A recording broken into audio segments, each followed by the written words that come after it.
Hello guys, welcome back to another tutorial. In this tutorial, we are going to learn how to add someone's Instagram story to my story. Open your Instagram app.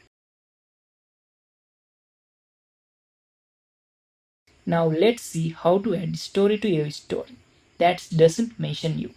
First, select the story you want to publish in your story. Then you can easily take a screenshot or a screen record. Now you need to go to your home page and click on this your story option in the top left corner.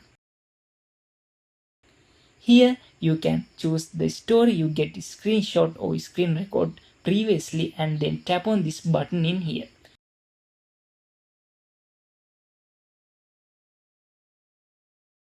Hope this video is helpful for you guys. See you in the next video.